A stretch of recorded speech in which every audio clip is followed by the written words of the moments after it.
Welcome back to Bio News Network. We're actually working on our special weather report for you, our subscribers here at Bio News Network.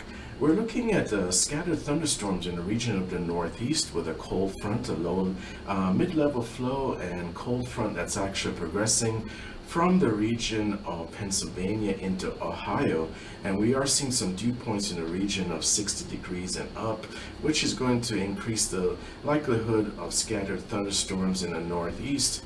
We're also taking a closer look at upper level ridging in the region of East Texas into Oklahoma, with additional low level moisture going into the region, as well as instability as far as air mass and higher than usual lapse rates in the region, all translating into increased likelihood of scattered thunderstorms in the region of East Texas into Oklahoma.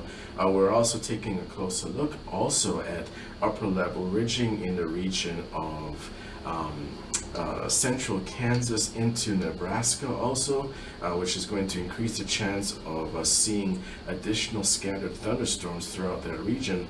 Of course, as we get deeper into the drought situation and the drought monitor in the southwest, we are monitoring those severe high temperatures in the region of New Mexico, Colorado, Utah, as well as Arizona and Nebraska. We're seeing some really high temperatures in the region of central Arizona as well as into Nevada. And of course, we're going to bring the latest information to you as far as what kind of temperatures you can expect going into this week. And here we are at the Weather Center at Bao News Network with our latest Bow to the Weather report. Thank you.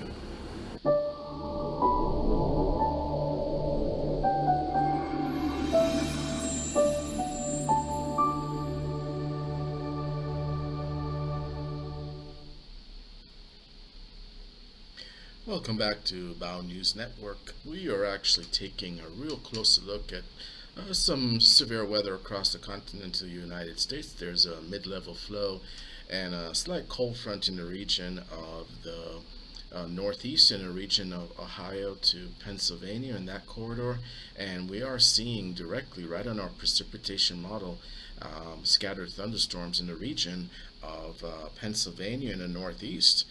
We can see here from our Doppler radar effect here that we do see some various multi-cells with local spotter report of hail. The size of the hail that we're seeing in this region is to a half of an inch to an inch in some cases. So we are very, very much looking at also local spotter reports of very high damaging gusting winds in the region. We see there just to the west of Allentown and also New York City, scattered thunderstorms, basically a cells, multi-cells moving across the area of Pennsylvania into upstate New York.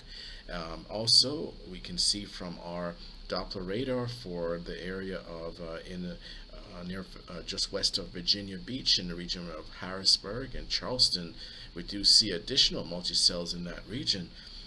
Based on our precipitation model, we do anticipate that there's going to be additional thunderstorm activity in northern and central Florida, also in the southeast.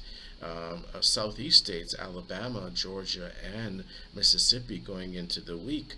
We are seeing some really alarming high temperatures in the southwest, and we will take a closer look at that so that we can actually help our subscribers stay in the know going into the week as far as the alarming temperatures. Should they affect you, affect yourself, family members, friends, should take as many precautions as possible to prevent any kind of heat stroke or any kind of medical emergency as a result of the extreme heat, primarily in the area of Arizona and Utah and New Mexico. So we do see from our precipitation model that low pressure system in the region of Idaho, but we do have some upper level ridging in the region of Kansas into Nebraska, as well as East Texas into Oklahoma, and we anticipate additional scattered showers in that region.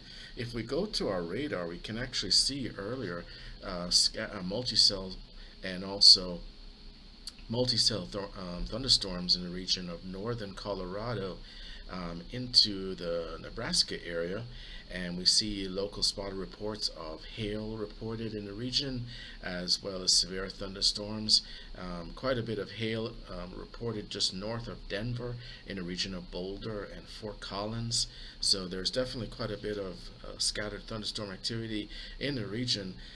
Going to our special our Storm Prediction Center update, we see some really powerful imagery as far as modified and also slight marginal risk for severe thunderstorm activity and severe weather in the region. If we take a closer look at the Houston area, also Denver, Colorado Springs, Aurora, Colorado, and Lexington, Fayette, Kentucky, we do see that those areas are in the marginal risk for scattered thunderstorms as well as severe weather. Slightly elevated than the marginal risk is a slight risk, and that's going to be affecting residents of New Orleans, Louisiana, Pittsburgh, Pennsylvania. We saw from our Doppler radar showers and thunderstorms in the region of Pennsylvania, Baton Rouge, Louisiana, Jackson, Mississippi, and Monterey, Louisiana. So, not to forget that area that is actually just a little bit north of Colorado, the border of Colorado, as well as Nebraska and Kansas. We do see some on the Doppler radar, some scattered thunderstorms there, and also we see some marginal risk for severe thunderstorms in the region along the border of Oregon and Washington. As far as our temperatures going into this week, they are getting actually more and more severe, primarily in the region of the southwest. We see areas for severe weather in the region of central Arizona, 112 degrees. Yuma, Arizona, 106. In the region of Las Vegas, Nevada, 108. Even in central California, they're skirting along the 100-degree weather region. Dallas, 94. Houston, 91.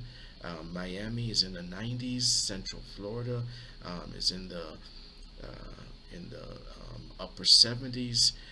We see along the southeast coast, Carolinas are in the mid 70s, low 80s for the Carolinas, Virginia Beach, and if we actually take a look at lower Mississippi Valley, we see 80s. The temperatures are in the 80s, but we see a alarming drought for the region of New Mexico, Colorado, Utah, as well as Arizona and Nevada, and the situation has become quite severe for those residents in that region.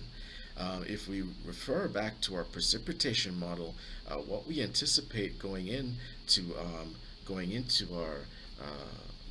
the week, we anticipate additional thunderstorm activity, especially where the dew points are relatively high in the region of the upper 60s, low 70s.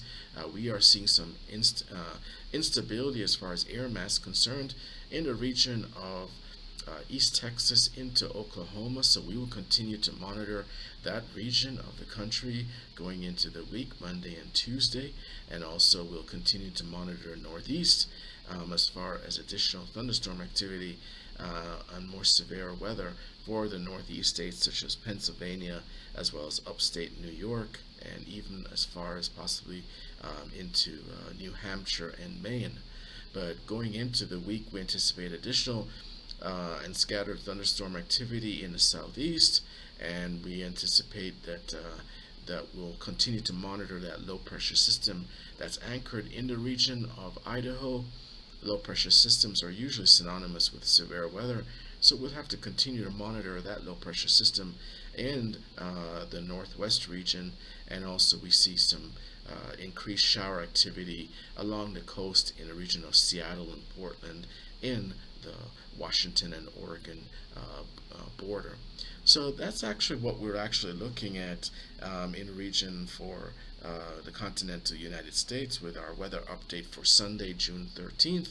As we continue to monitor situation, do stay in tune with Bow News Network for additional updates. Hit that notification bell, smash that like button if you appreciate on point weather updates. We take a closer look at precipitation, temperature, as well as the Storm Prediction Center modeling, in addition to dew points, Cape profiling on all of the various different elements that make up the weather across the continental United States.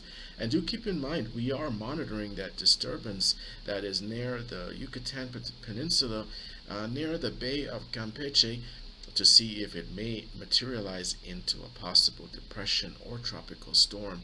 There is a 45% possibility that it may materialize into a possible depression, possibly into this week. So we'll continue to monitor the Weather Center and National Weather Center updates for possible intensification of that disturbance near the Bay of Campeche and in the open borders there near the Gulf of Mexico.